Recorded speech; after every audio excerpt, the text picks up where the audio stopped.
Ya, ini sebenarnya khotbah minggu dengan hari Sabtu, beberapa hari Sabtu, kira-kira 3 mingguan ya. Itu berkaitannya. Jadi saya membahas hari Sabtu itu tentang arti teologi tumit, teologi akop atau akhir, teologi arti dari sebenarnya Yakub sendiri atau Israel sendiri. Dan kenapa kejadian yang sangat sepele waktu Esau lahir lebih dahulu dan kemudian Yakub meraih tumitnya. Jadi itu tumit daripada Esau. Nah, saudara, di situ ada arti tumit itu adalah bahasa Ibrani itu aked, ya, dan menjadi kata kerja itu menjadi akob. Dan Yakub dikatakan dia bernama Ya dan Akob. Saudara, ini semua sebenarnya pengetahuan biblical, Jewish biblical ya. Jadi saya belajar banyak dan kalau sudah belajar itu di Google itu sudah banyak ya. Dan juga dari Yerusalem Bible Center itu juga disediakan, tetapi nggak sedalam kalau kita mengikuti langsung. Namanya gematria, ya, dan biblical background of the Jews. Saudara, semua apa yang ada di dalam kehidupan orang Israel itu sudah terbiasa dibawa ke dalam satu kekayaan literatur, sastra, dan bahasa-bahasa yang membawa kita itu akhirnya memiliki kekayaan dan diperkaya dengan seluruh simbol-simbol angka-angka semuanya. Dan kita bangsa Indonesia itu biasanya orang-orang yang seperti Padang dan beberapa suku bangsa nggak banyak yang di Indonesia itu juga mengenal ini, tapi tidak sekaya dan seluas sedalam dari bangsa Israel. Kalau sudah lihat India dan Chinese atau China itu juga sama punya kebudayaan karena dia piktograt, tulisannya tuh piktograt. Jadi Chinese itu bahasanya kan bukan bahasa seperti alfabet gitu kan, tapi dia bahasa gambar. Israel, Yahudi juga bahasa gambar, Ibrani juga bahasa gambar. Jadi kalau kita nggak terbiasa dengan bahasa gambar, terus belajar bahasa Chinese, puyeng, gitu. Mumet. Kenapa? Ya nggak biasa.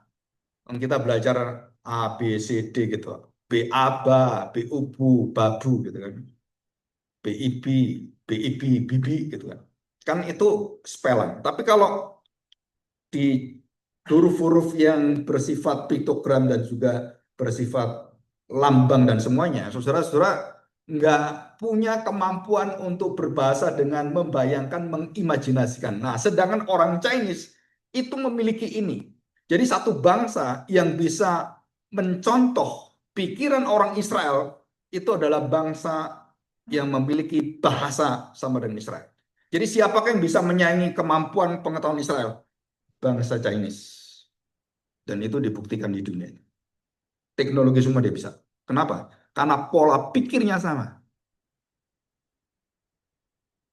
Nah, sama dengan kita baca Alkitab. Saudara, kalau kita pola pikirnya hanya bersifat secara, ya, sifatnya secara matematik gitu kan, dan sifatnya itu secara saintis seperti itu, saudara-saudara nggak bisa masuk ke dalam kekayaan firman Tuhan. Kenapa? Karena seluruh apa yang Tuhan berikan itu, dari mulai kitab Kejadian pasal 3:15 tentang tumitnya, kepalanya, kita nggak pernah tahu itu.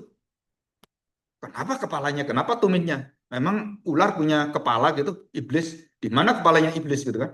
Setelah itu adalah bahasa linguistik yang figuratif.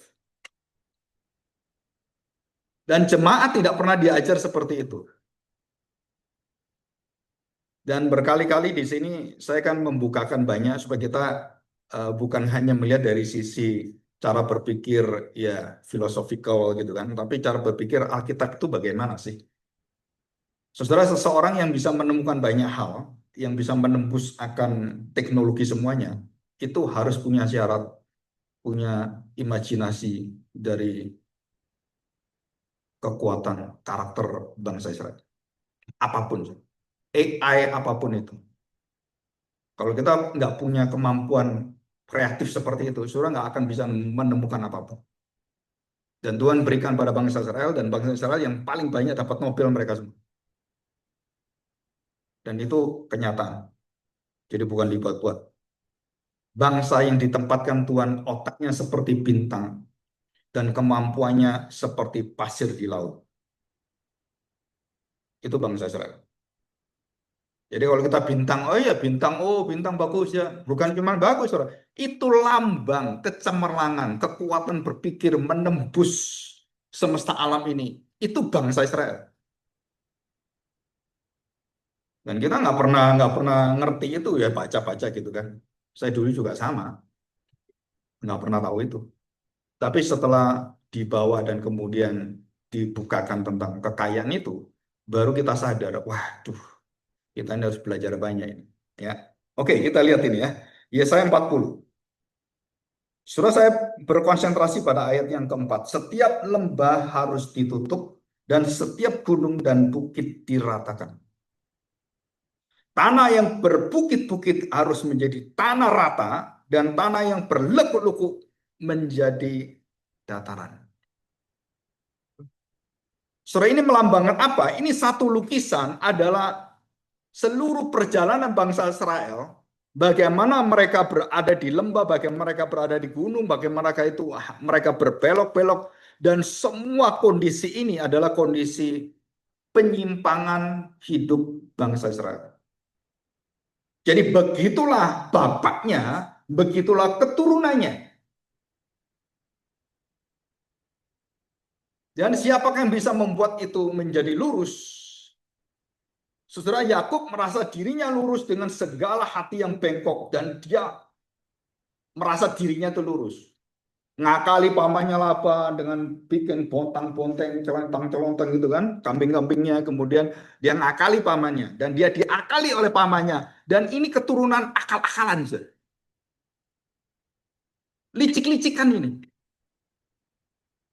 Kita kalau punya anak, punya keturunan nanti cucu dan semuanya, saudara, kita akan melihat bagaimana anak-anak kita dan keturunan itu kalau sudah dalam bisnis, licik-licikan, delik-delikan, umpet-umpetan. Apa? Duit diumpetin, aset diumpetin. Jangan kasih tahu.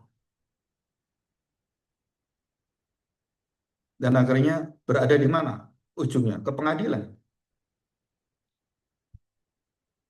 Dan gereja pun, saya mendengar beberapa gereja besar seperti itu. Jadi saudara ini semuanya saling tuntut menuntut, saudara. Saling memenjarakan. Bukan hanya di bisnis. Di gereja juga sama. Di Semarang, di Surabaya, di Jakarta. Paling banyak di Jakarta. Sampai akhirnya bubar semuanya. Nah, saudara, kita melihat begitu bengkoknya hati manusia.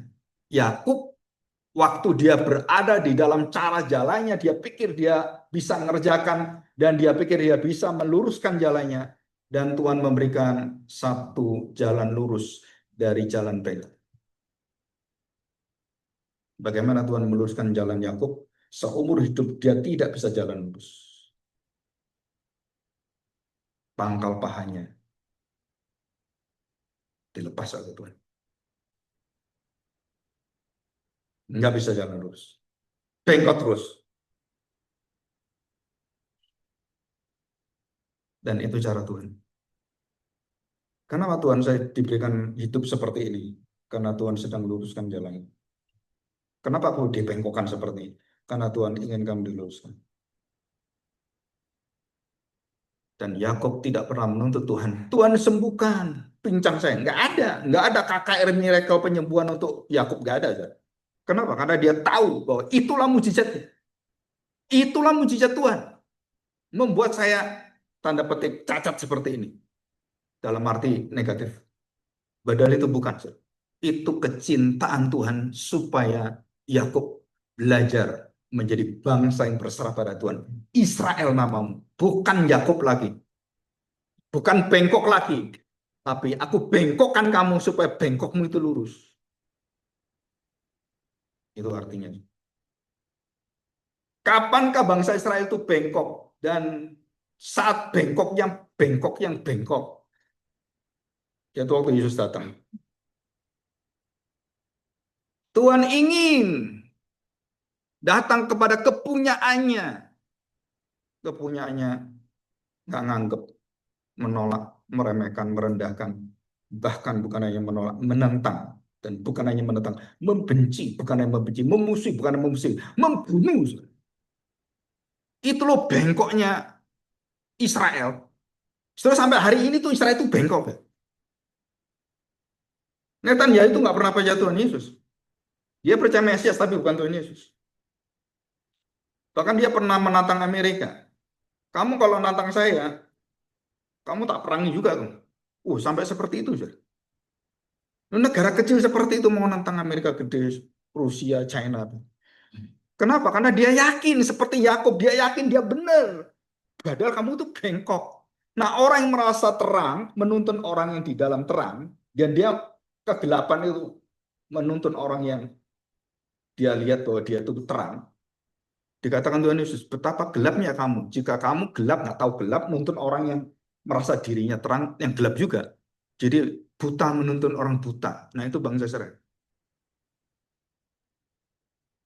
Dan itu gereja sekarang.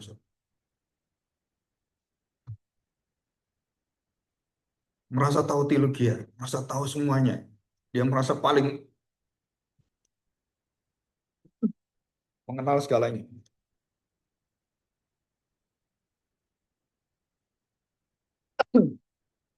Nah, saudara, waktu saya mempelajari bagaimanakah kaum Puritan itu melihat kelahiran Tuhan Yesus. Tidak ada satupun gereja Puritan yang merayakan Natal. Satupun. Apalagi tanggal 25 gitu. Nggak ada. Termasuk gereja reformasi. Zamannya Lutherisme. Tidak ada yang merayakan. Dan di tepat tanggal 25. Nggak ada yang lain. Maka dianggap orang-orang reform Protestan itu dan Puritan itu melarang orang merayakan Natal. Sesuatu itu salah besar. Tokoh-tokoh dari gereja Ortodoks itu mengatakan bahwa Protestan Puritan itu membenci Natal. Sesuatu itu salah besar. Mereka tidak merayakan Natal tanggal 25 karena tidak ada perintah dari Tuhan merayakan Natal. Di Alkitab tidak ada perintah dari Tuhan Yesus. Rayakan ya hari kelahiranku. Nggak ada, saudara. Kematian ada. Perjamuan kudus diperintahkan. Ingatkanlah, diperingatkan, diingat-ingat, dan dilakukan itu. Tapi tidak ada satu kalimat pun tentang Natal. Seperti dia datang, tidak ada orang menghiraukan. Demikianlah Natal. Semakin kau rayakan, engkau sedang tidak menghiraukan Tuhan. Semakin megah, engkau sedang menghina Tuhan. Semegah-megah engkau merayakan Natal, saudara, kita sedang membuang muka kepada Tuhan. Kenapa, saudara? Karena sudah bengkok. Semangatnya udah bengkok, motivasinya bengkok, inisiasinya bengkok, dan semuanya bengkok. Dan tidak ada satu Natal pun, kalau sudah dengarkan baik-baik, yang bukan gereja sesungguhnya, membawa kita mengenal Kristus. Kalau nggak percaya, nanti setiap Natal dengerin khotbahnya. Gereja-gereja yang merayakan dengan meriah. Isinya apa? Nggak ada. Semakin tinggi seperti Yakub. Tahu artinya Yakub? Itu adalah bagaimana saya mengumpulkan semua yang saya inginkan, talenta saya, kekayaan saya kumpulkan. Dan pada waktu gundukan itu, ditaruh di atas, dia runtuh ke bawah. Selain taruh atas, pasti runtuh. Itu Yakub. Ingin yang tertinggi, jatuh lagi. Ingin yang paling hebat, jatuh lagi. Itu kata Yakub. Dan sama dengan perayaan Natal. Semakin meriah, engkau semakin jatuh di bawah. Dan bagaimana kita merayakan Natal? Saudara, kaum Puritan merayakan Natal hampir semuanya itu adalah biasanya di dalam keluarga. Persekutuan keluarga. Makna inkarnasi, belajar, dan bukan perayaan. Nah, semangat ini sudah ada. Dan kita selalu terpacu dengan, loh kenapa 25 nggak Natalan? Loh gerejamu nggak Natalan 25? Ah itu bukan gereja. Eh, ngawur aja kamu ngomong. Kalau nggak Natalan tanggal 25 itu bukan gereja. Dari mana itu? Harus 25. Jam berapa? Malam. Jam berapa? 9. Bukan 24 gitu. Kan Yesus malam-malam itu. Terus saya tanya, 25 dari mana kamu 25? Saudara, Yesus lahir bukan tanggal bulan Desember. Dan hanya gereja Katolik, Ortodoks, dan semuanya yang berdasarkan tradisi mereka menetapkan 25 Desember. Dan kita tidak mengatakan juga bahwa 25 Desember itu adalah hari kelahiran dari dewa terang matahari itu. Walaupun itu ada kaitannya. Kita tidak mendasarkan 25 hari kelahiran berdasarkan apa? Berdasarkan tradisi, berdasarkan eh, kebudayaan. Enggak, saudara. Kita harus melihat berdasarkan firman Tuhan. Kapan Yesus lahir?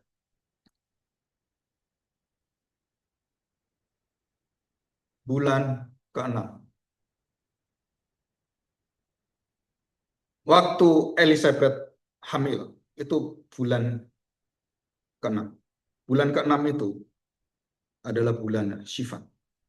Bukan, bulan Elul. Jadi bulan Elul, saudara kalau hitung 12 bulannya Israel, 12 bulannya, yang ke-12 itu ada 2. Dan itu beda dengan Gregorian. Jadi waktu dihitung, kalau itu adalah kira-kira Oktober gitu kan,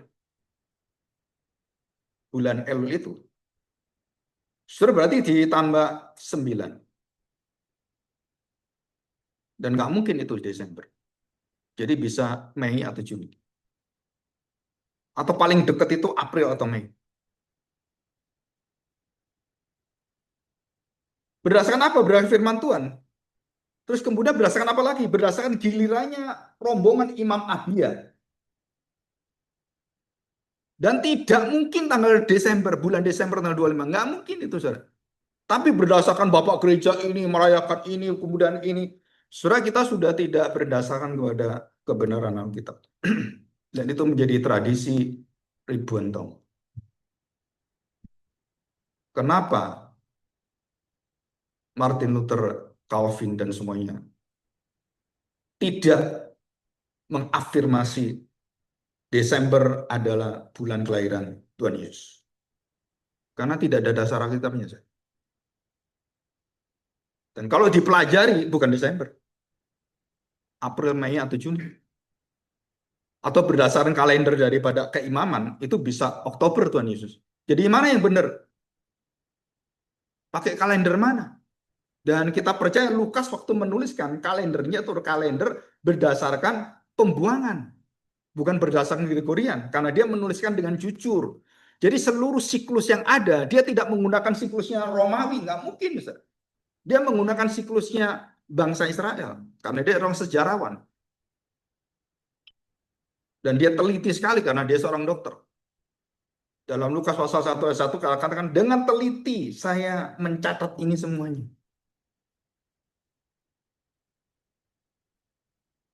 Terus saya kemudian melihat orang-orang yang ngotot dengan bukti-bukti semuanya. Tanya buktinya apa? Akhirnya kembali sola scriptura. Semangat reformasi. Begitu balik sola scriptura, ini gugur semua. Gugur semua.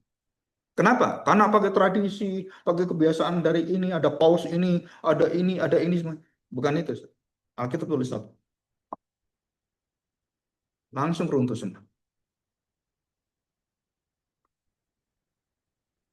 Saudara, jadi kita harus berdasarkan kepada apa sebenarnya kita mau merayakan Natal itu. Saudara, bukan berdasarkan kepada bentuk daripada kronologisnya, tapi kairosnya. Natal itu bukan harinya, tepatnya tanggalnya, tetapi kelahirannya, maknanya. Jadi kalau saya merayakan Natal, saya nggak pernah menerima Kristus. Kamu merayakan Natal mau tanggal 25, mau tepat jam berapa? Nggak ada artinya, saudara. Kalau Kristus dalam hatimu, lahir dalam hatimu, setiap hari itu Natal. Betul nggak?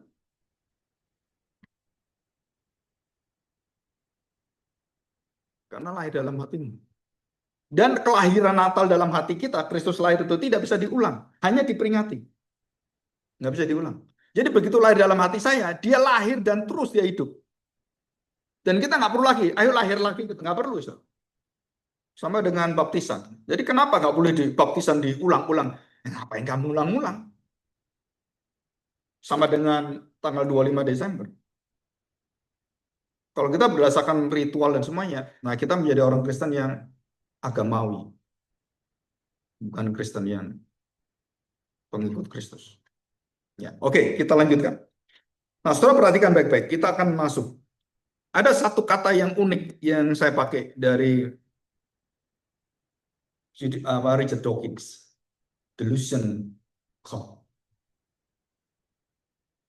Saudara, saya balik kepada peristiwa Natal, delusion Natal.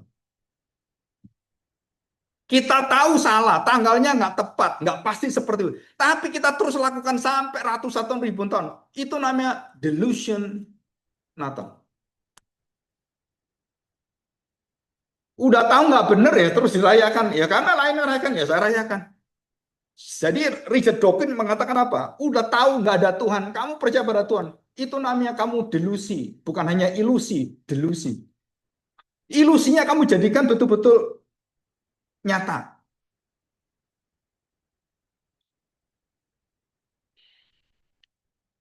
Yesaya mengatakan kalimat dalam Yesaya pasal 9. Bagaimanakah kondisi dunia? Bagaimanakah kondisi Natal hari ini? Kita pikir, oh Natal itu kita terang. No. Sudah dikatakan dalam Yesaya, dunia dalam kegelapan.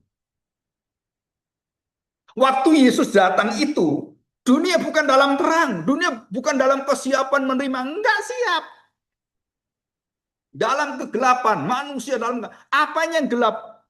Ya seperti Yakub tadi, Romawi merasa dirinya menjadi pemimpin yang bisa mengayomi bangsa-bangsa. Ikut Romawi, kamu tenang. Ikut Romawi, harapan hidupmu lebih baik. Ikut Romawi, kamu damai.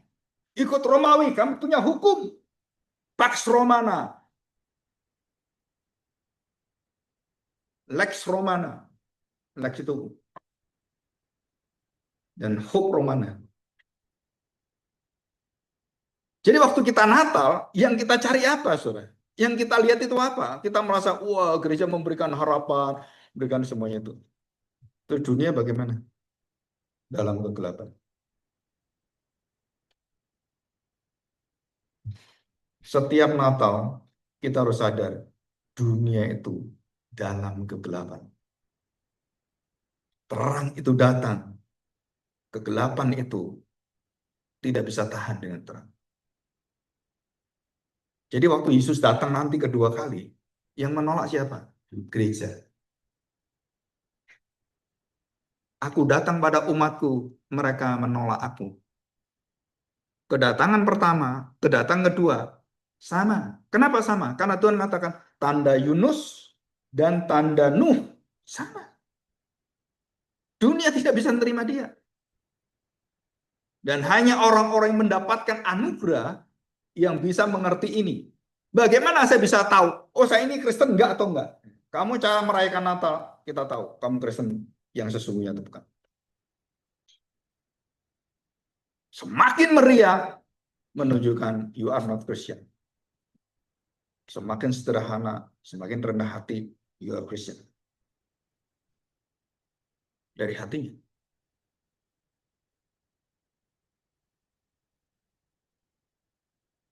Saudara, ini bukan perkara teologi saja, ini perkara hati.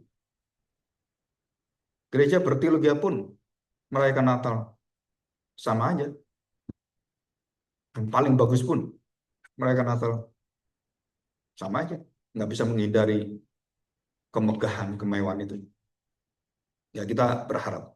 Dalam Lukas yang paling unik, saudara. Lukas memberitahukan kita bagaimanakah bangsa Romawi yang tidak pernah kita pikir mengadakan sensus. Apa artinya? Saudara tahu arti? Sensus semuanya. Bangsa Israel, sensus Yahudi, sensus. Kamu catat semuanya. Untuk apa, saudara? Menguasai seluruh manusia. Saudara, daftar aplikasi apapun, itu sebenarnya seperti sensus Lukas pasal 2. Namamu, nomor HP-mu, tanggal lahirmu, semua kamu diambil. Masuk sensus ke satu otak yang menyimpan data yang dipegang oleh orang-orang yang bisa menghancurkan manusia, yaitu Herodes, kaisar-kaisar. Nah, siapa itu tokoh-tokoh itu sekarang yang mengendalikan dunia? Saudara, saya nggak tahu Indonesia nanti akan dikendalikan oleh kekuatan ini kemana. Dan sudah ada peringatan pemerintah yang baru ini akan jatuh. Karena dia berangin ke wilayah komunis, ke Putin, ke Xi Jinping, bukan Xi Jinping ya, Xi Jinping. Dia mulai ke sana. Nah, waktu ke sana anginnya, penguasa yang di atas yang global ini melihat dan mulai digoncang, mulai ditusuk, dan mulai dibongkar. Dan diperkirakan hanya 2 tahun pemerintahan yang baru ini akan jatuh. Apakah akan terbukti? Kita lihat kekuatan itu seberapa hebat. Dan tidak ada satu negara yang bisa tahan dengan kekuatan ini. Surah ini sama dengan zamannya Romawi. Dan sekarang China mau memburu kekuatan ini, dan dia mau menjadi kekuatan ini. Dia perang dengan ini. Dan sekarang akan perang di mana? Jepang dan Taiwan. Ini kalau jadi, 3 negara itu hancur. China, Jepang, Taiwan. Hancur semua. Apakah yang terjadi? Yang suka cita siapa? Amerika. Kenapa? Kalian perang aja. Hancur semuanya. Siapa yang menguasai? Saya lagi kan. Surah ini adalah sensus. Waktu sensus diadakan, semua orang datang dan itu tidak boleh tidak. Kita punya KTP sekarang. Sudah bukan KTP yang rahasia. Tanggal kelahiran kita, wajah kita, muka kita, metrik kita, biometrik kita, mata kita. Itu sudah tahu semua. Siapa yang menguasai kekuatan ini? Sama, Lukas pasal 2. Jadi mau kemanapun kamu, kalau sudah disensus, mau lari kemanapun, waktu Herodes mau membunuh anak itu, saudara, kalau bukan malaikat yang memberitahu, pasti mati dia. Bayi Yesus pasti mati. Maria dan Yusuf pasti ketangkep. Dan malaikat itu tahu jalan mana yang dituju. Dan itu cara Tuhan untuk menyelamatkan, untuk misi penebusan. Tidak ada jalan yang lebar. Saudara, kalau ikut Tuhan jangan berharap jalan lebar. Jalan enak, jalan yang mudah gitu. Yusuf dan Maria masuk ke celah-celah bukit yang sulitnya luar biasa dengan kehamilan itu. Itulah Natal.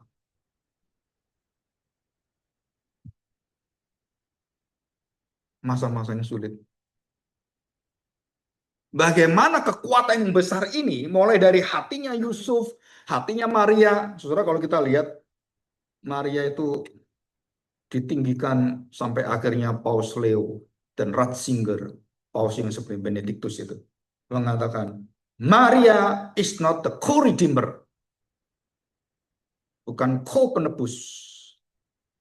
Dia adalah Maria yang dihormati. Titik. Akhirnya puncak tertinggi pemimpin Katolik sadar betul, saudara. Kita ini salah loh. Kok menjadikan Maria penebus yang kedua? Nggak boleh ini. Yang ngomong siapa? Ya pimpinan sendiri. Sekarang anak buahnya ribut sendiri dia.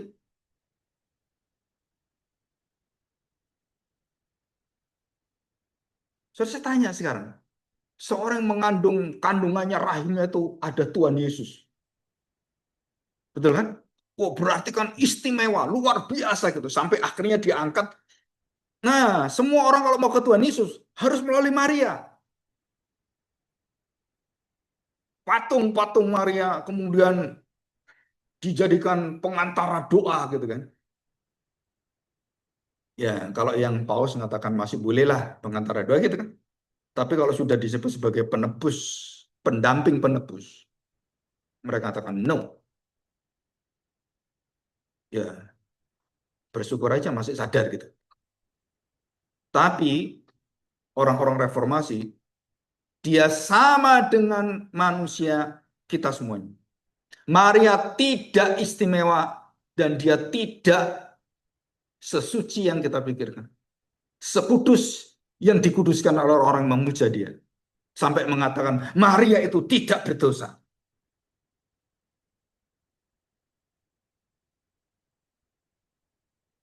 Bagaimana bisa kita ngomong seperti itu?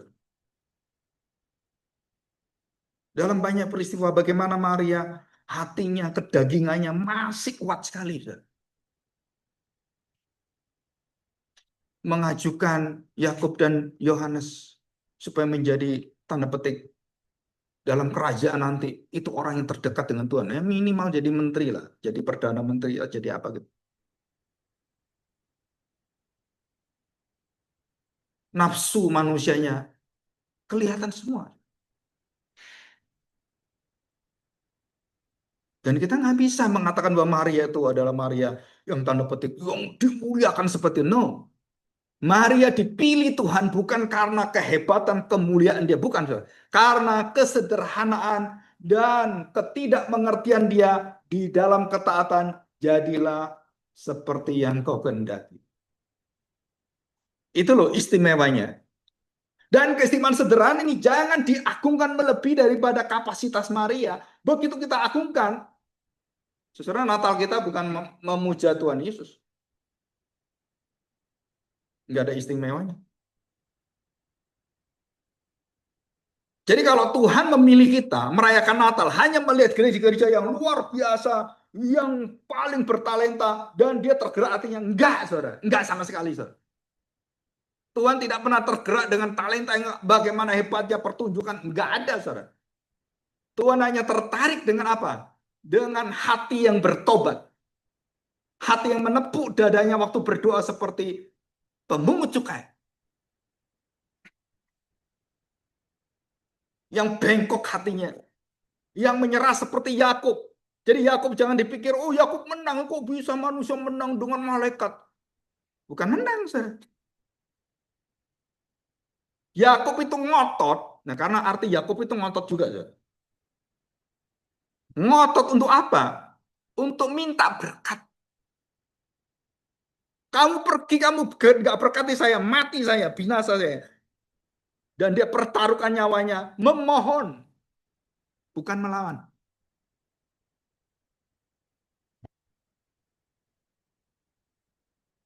Dan itu jiwa orang Kristen yang tunduk kepada Tuhan. Saudara, kita terbiasa dengan apa?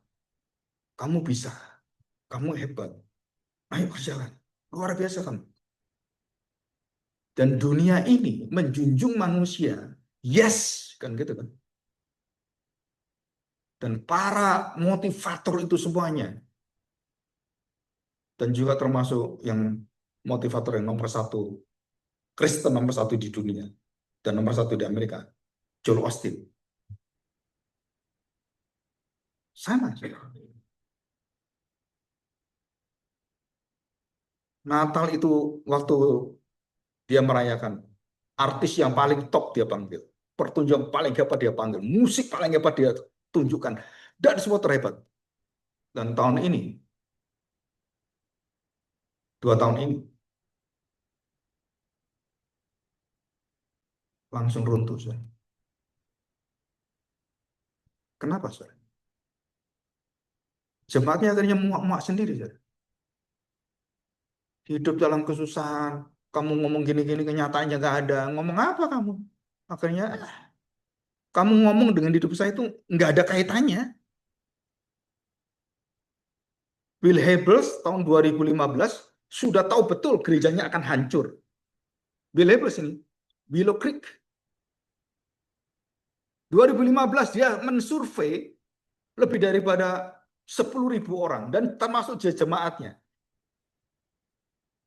Dia apakah seperti yang dia harapkan? Dan waktu dia buka itu semuanya, saudara tahu apa yang dilakukan Bill Hybels? Dia tutup gereja.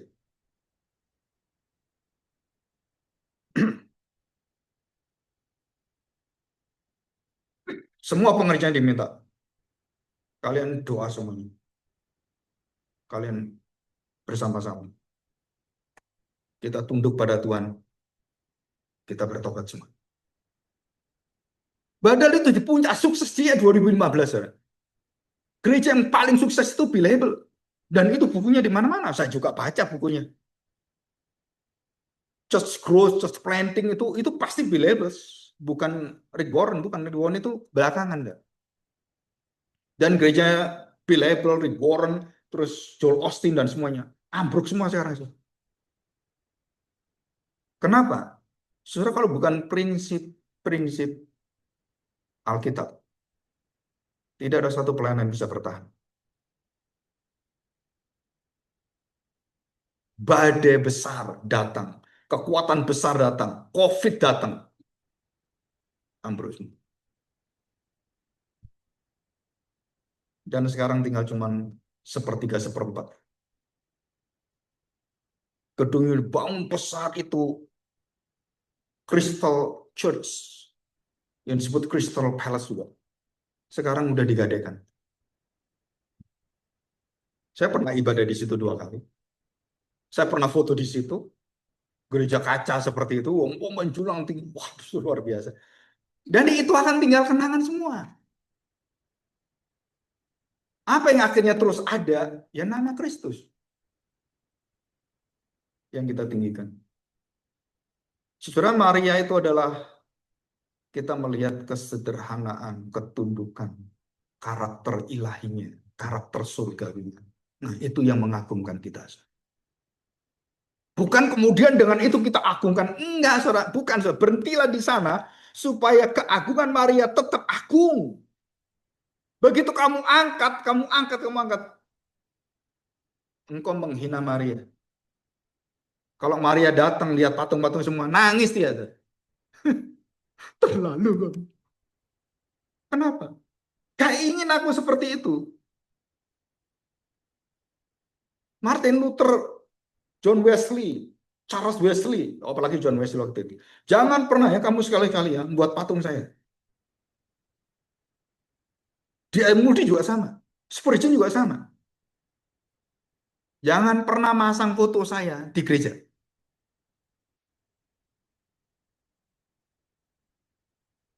Tapi sekarang ada satu gereja, fotonya pendirinya itu dipasang semua. Di atasnya salib itu.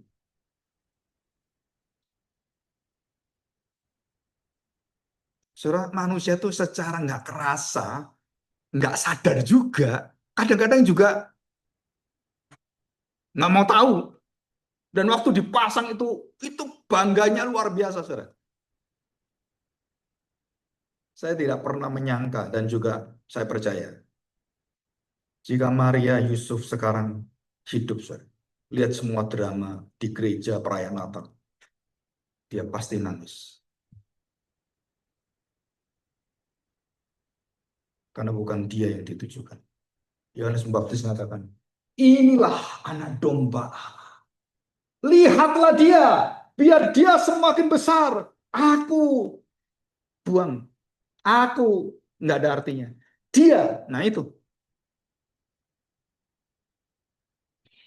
Tapi kapan semangat itu ada? Kalau sudah dalam pelayanan, Ustaz. Namanya manusia itu, ya manusia gitu kan. Daud akhirnya sensus. Bangsa Romawi sensus. Salomo juga melakukan pendataan-pendataan dan bagaimana dia bisa bangga dengan 1.000 wanita dan dicatat dalam Alkitab. Cuman sayangnya namanya nggak ada semua. Coba ada namanya, kamu cari-cari kan? Ini dari mana? Ini bangsa apa? Suku bangsa apa? Bayangin saudara, 1.000 orang. Itu nggak mungkin satu sama lain itu sama mungkin. Jadi kekuatan dan kekuasaan Salomo itu engkau bisa lihat dari istri-istrinya dan gundik-gundiknya. Kekuasaan dia itu seberapa jauh. Romawi semua itu nggak ngalahkan itu. Sepertiga bumi itu dikuasai Salomo. Dan bukan hanya itu, yang takluk pada dia, yang memberikan upeti-upeti itu banyak sekali, saudara. Bagaimana kita lihat hati akutnya itu, gundukan itu berada di atas. Dan Tuhan katakan, aku hancurkan kerajaan. Misalnya. Jadi Natal ini adalah tempat di mana tumit itu lahir. Dan tumit itu akan dihancurkan di mana? Di kayu salib. Dan itu semua hatinya murid-murid hancur. Saudara. Hatinya Petrus hancur lihat Yesus disalibkan. Memang dia harus menghancurkan hidupnya dan tumitnya itu harus dihancurkan. Untuk apa? Menghancurkan semua dosamu. Bukan kepala, bukan saudara. Tumit. Dan tumit itu selalu menyentuh tanah. Tumit itu selalu rendah. Dan itulah prinsip hidup daripada Kristus. Dan itulah Natal. Jadi kita dalam perkara apapun, saudara, jangan pernah menjadi hakim, penuduh, pendakwa seperti setan. Jika kalaupun kamu benar, saudara itu bukan hakmu untuk menghakimi orang. Yesus datang bukan menjadi hakim, dia aja nggak jadi hakim. Dia menyelamatkan, dia mau berada di bawah, tumitnya mau dihancurkan. Itu semangat Natal, bukan kamu berada di tinggi dilayani orang, bukan, saudara. Melayani Tuhan, menyerahkan hidup pada Tuhan, memberikan talenta kita, hidup kita untuk Tuhan. Nah itu Natal. Di dalam silsilah Tuhan Yesus juga dikatakan, dan yang paling aneh, ada nama-nama yang disebut, termasuk nama-nama besar, dan yang paling mengherankan, saudara, Rahab dan Rut disebut di sana.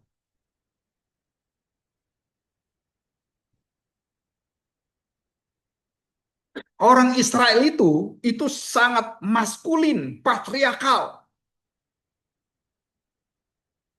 Laki-laki itu penguasa, mendominasi. Dan keturunan-keturunan kemudian Tuhan masukkan 2 wanita, Rahab dan Rut.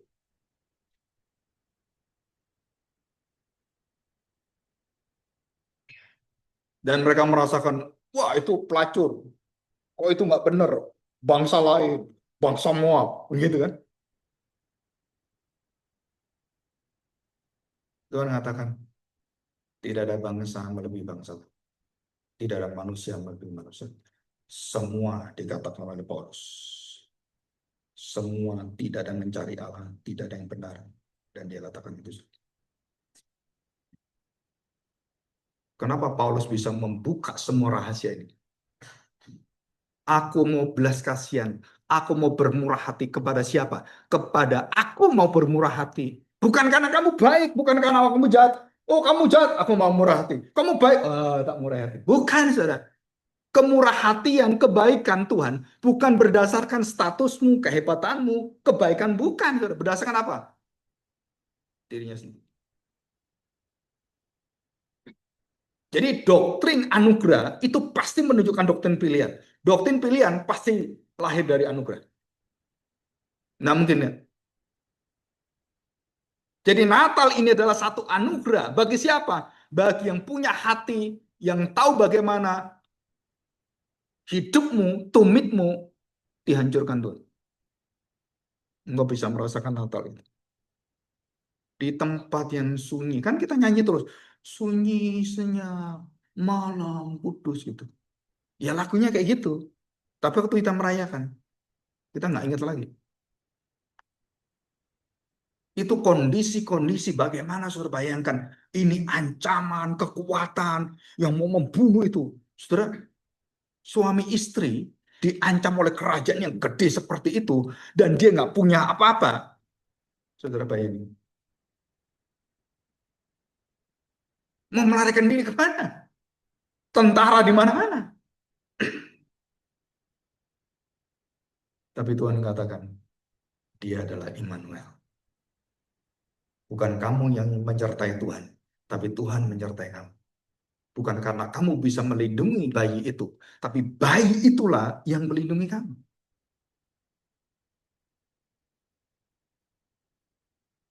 Kalau bukan bayi ini, matilah kamu.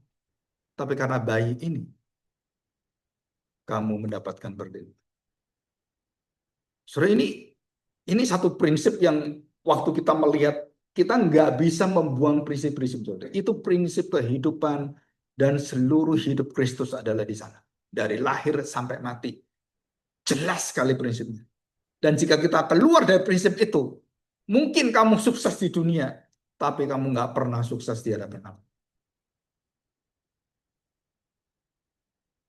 Maka dikatakan delusion Christmas.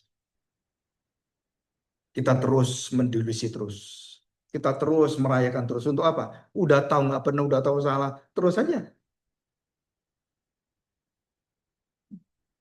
Sesuatu yang salah dijadikan benar. Sesuatu yang benar dijadikan salah. Kenapa ada spirit reformasi? Karena kematian ini semua delusi teologi, delusi gereja.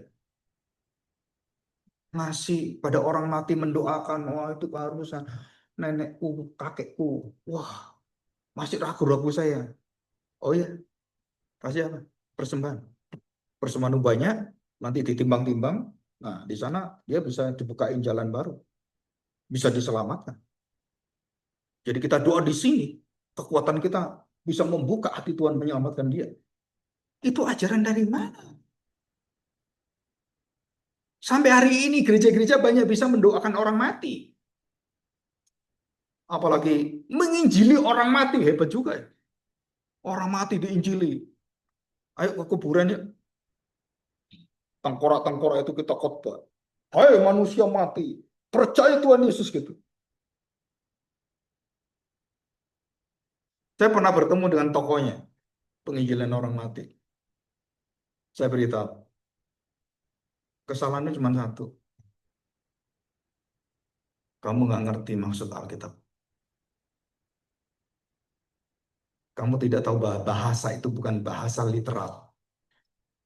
Yesus ke dunia orang mati. Dia benar-benar ke dunia orang mati. Gitu. Saudara, banyak bahasa-bahasa seperti itu yang diliteralkan, sesat semua. Saudara.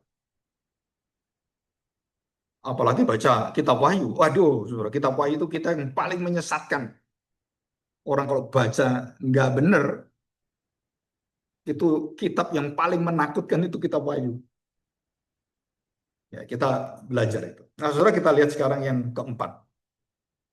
Ada nama-nama yang jelas-jelas di dalam Natal adalah berkarakter Herodes,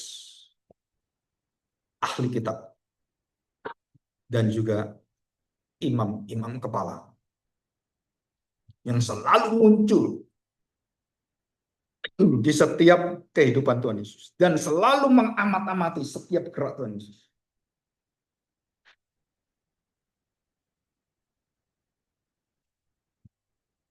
Mulai dari Natal sampai ke kayu salib, akhirnya kegelapan itu terlihat seperti menang. Matilah kamu, mampuslah kamu, dan dihukum mati. Itu tujuan kami. Matikan dia, binasakan dia, dan semua rencana ke sana semua. Persekongkolan, konspirasi, konspirasi, oligarki, semua wah luar biasa. Seolah-olah kita mendapatkan Tuhan Yesus tamat, selesai. Dan tidak ada kekuatan lagi yang bisa membela dia. Dan tidak ada satu orang pun, pengikutnya, muridnya, keluarganya, yang bisa membela dia.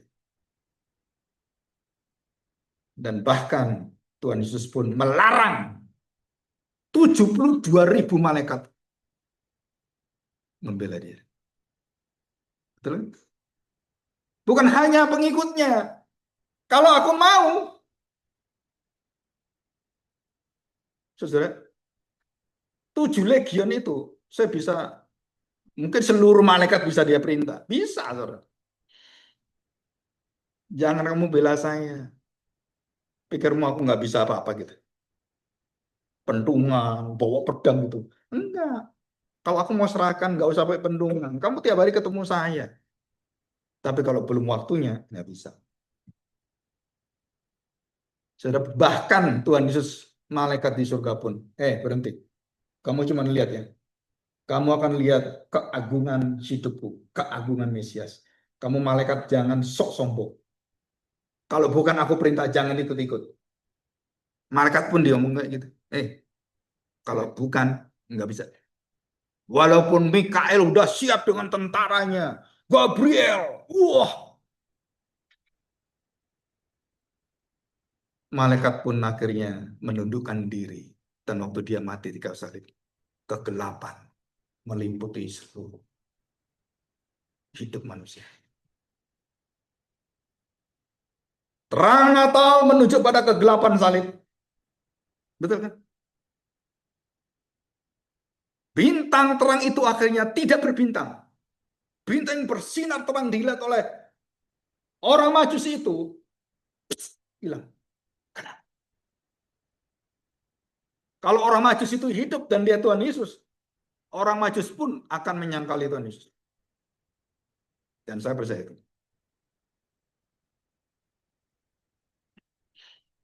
Kenapa, saudara? Karena dunia bukan hanya orang Israel. Dunia tidak menerima dia, termasuk orang Majus.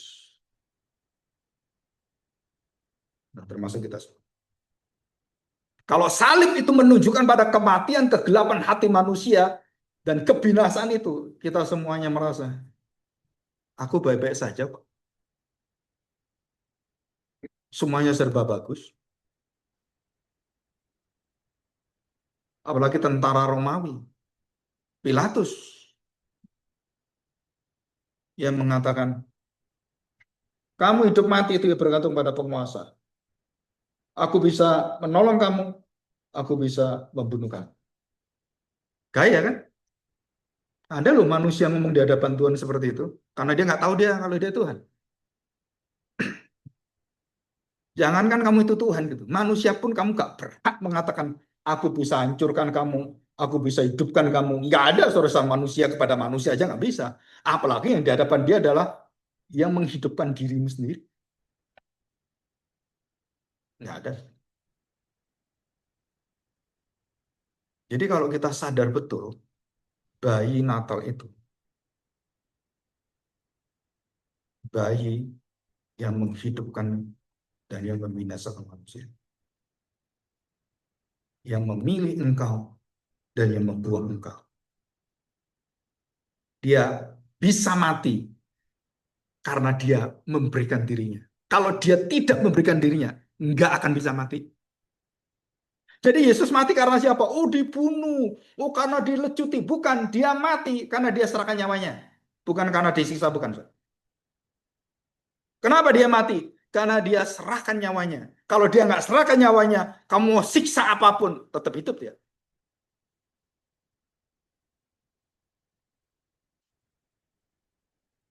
Kenapa? Dia adalah manusia dan Allah. Dia punya dua natur. Kamu nggak bisa otak-atik dia. Mau dikepung, mau digerebek, nggak bisa.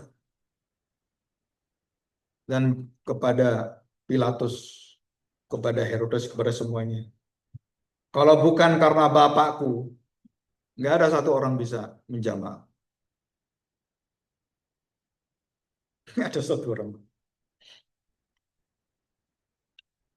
Jadi saya tanya, kapan Tuhan Yesus bisa digebukin di sana? Pada saat dia mengatakan doa 3 kali. Bukan kehendakku, kehendakmu jadilah. Bukan kemauanku, bukan keinginanku, tapi biarlah keinginanmu. Dan mulai saat itu, Tuhan Yesus serahkan tubuhnya.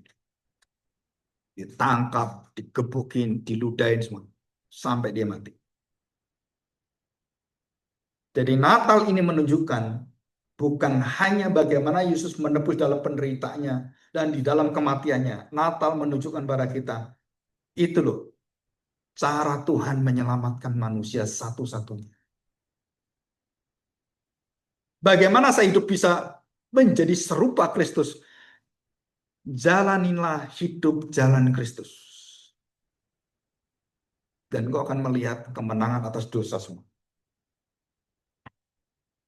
Ya. Oke. Saudara, ada satu ilustrasi yang menarik. Ya. Enggak tahu saya taruh di sini kan.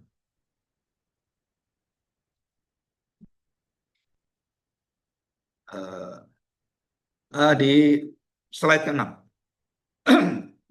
Dan ini dipakai oleh Trump, Presiden Trump. Saya dengar udah 3 kali. Yang satu waktu dia bersama dengan istrinya Charlie Kirk. Terus kemudian Trump waktu kampanye, dan dia menunjukkan karakter dia sebagai orang Kristen. Ya.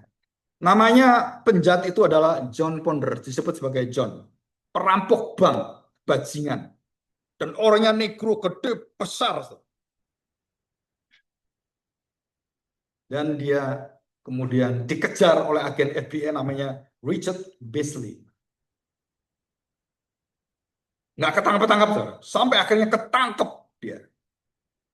Dan dipenjara kira-kira berapa belas tahun atau 20 tahun lebih. Enggak begitu tahu persis. Karena dia pembunuhan perampokannya itu banyak sekali. Dan saudara, apa yang terjadi? Dan suatu malam, John Ponders ini mendengarkan khotbah dari Billy Graham. Dan Billy Graham mengatakan peristiwa tentang kematian dan kedatangan Tuhan. Dia berteriak, Tuhan tidak mencari orang yang suci. Tuhan tidak mencari orang benar. Tuhan mencari orang-orang jahat, bobrok, penjahat, perampok. Nah, kena dia. Pecina. Wah, dia sudah melakukan hidup saya sudah nggak ada harapan sia-sia. Aku sudah nanti mati di penjara. Keluarga nggak ada yang mau. Semuanya saya manusia hina. Dan dia tiap hari itu bekerja dengan hati yang sebelum ketemu Kristus. Kepingin keluar, pingin keluar. Ya. Kenapa? Kepingin melarikan diri dari penjara. Kepingin apa? Merampok lagi, bunuh orang lagi gitu. Tapi begitu ketemu dengan firman, dan firman itu mengubahkan dia, saudara, mulai saat dia bertobat itu, dia melayani semua orang di penjara. Dia merendahkan seluruh hidupnya. Dan sampai kepala penjara itu kagum dengan dia. Kamu dulu itu kalau mau makan apa kepingin, karena ditakutin juga, karena gede kan. Orang kecil-kecil dibody sendiri gitu, terus terkenal bajingan gitu. Semuanya tuh dia menjadi kepala lurah gitu kan. Semua itu kalau apa-apa izin dia. Sekarang, saudara, begitu dia tumitnya dihancurkan oleh Tuhan, dia melayani satu persatu. Kalau temennya sakit, dia datangi. Sampai kemudian dia didengar oleh semua orang. Dan dia berkata, kalaupun aku bebas, aku tidak tinggalkan penjara ini. Bayangin, saudara. Dari kepingin keluar dari penjara, dia mempersembahkan diri melayani di penjara sampai mati.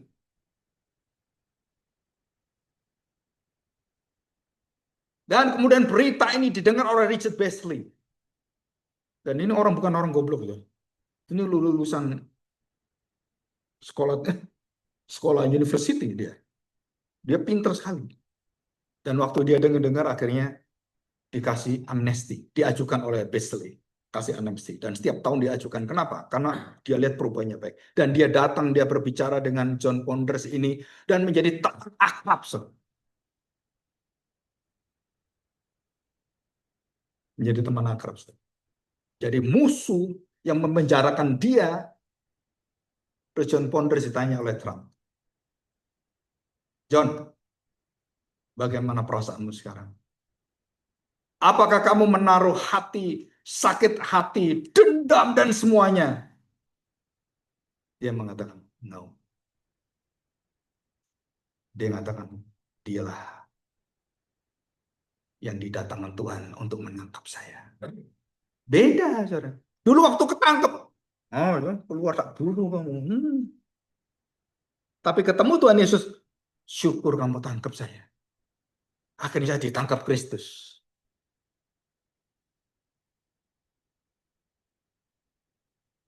Di penjara itu dia memenangkan puluhan orang, ratusan orang datang pada Kristus.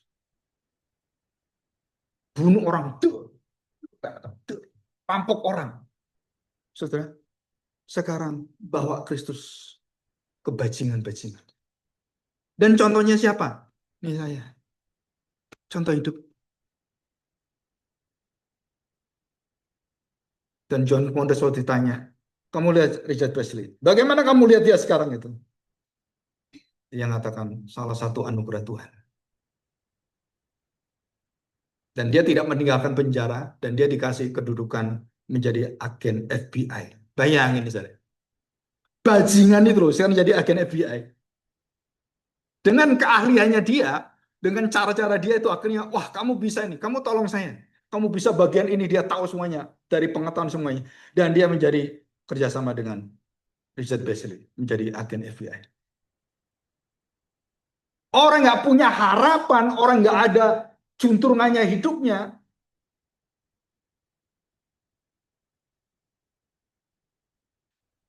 Tuhan pakai saya, sekecil apapun. Waktu malam penghiburan kedua, saya lupa, ada seorang ibu datang, dan itu teman saya, dan itu kerja di Metro Garut. Sorry, Teja, Ateja, sorry bukan Metro, Ateja, namanya Pak Martin. Saya lihat anak saya yang sudah meninggal itu ngabarkan Injil, ya kayak saya pergi kemana-mana nggak ada. Terus kita kadang-kadang saya tanya, ya bu anak saya apa ya? Buahnya apa ya? Tuhan jawab. Ya ada seorang ibu datang. Dia cerita, Pak, saya istrinya Pak Martin. Oh iya, mau apa ini? Dia bawa satu gelang. Itu hasil dari anak saya, nggak tahu beli di mana gitu ya. Dan di gelang itu dia kasih surat kertas. Dan surat itu menguatkan ibu ini. Karena anaknya itu teman dia, satu sekolah.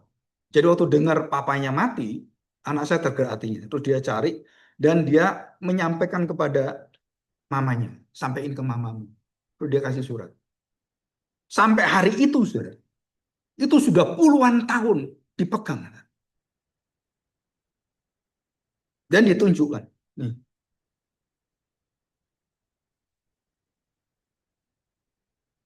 saudara dalam perkara kecil hanya membuat sesuatu yang sederhana, cuman ya nggak sampai dua paragraf gitu kan. Dengan cara itu menguatkan ibu ini sampai dia bisa bangun, dia move on, dan dia lihat masa depan karena Tuhan pakai itu. Mungkin bagi kita itu banyak hal yang kita pikir kecil-kecil-kecil. No, saudara. Semuanya punya arti dan Tuhan tahu caranya bagaimana itu membangkitkan hidup manusia dengan kita. Cara-cara kita setia dalam perkara kecil, termasuk Natal. Karya apa yang ingin kita bagikan pada saat Natal?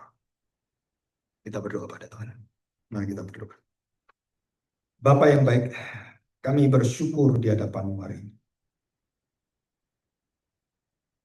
Pada waktu kelahiran dan malam anak-Mu, Putra Allah menjadi manusia. Dunia di dalam kegelapan sunyi, senyap, hening, dan tidak ada sesuatu yang menjadi harapan manusia. Bangsa Israel di dalam keputusasaan. Semua pemberontakan dihabisi semuanya. Pemimpin-pemimpin semua dibunuh oleh pemerintah Romawi. Dan waktu mereka melihat kenyataan hidup para rohaniawan, imam-imam ahli Taurat Farisi, bahkan sampai imam kepala, mereka pengkhianat bangsanya sendiri. Betul-betul tidak ada harapan. Dan seperti Natal, Engkau katakan bahwa zaman Nuh dan seperti Yunus adalah zaman pemberontakan, zaman kedegilan hati manusia, zaman betul-betul dalam kegelapan. Tuhan, kami tahu siapakah kami.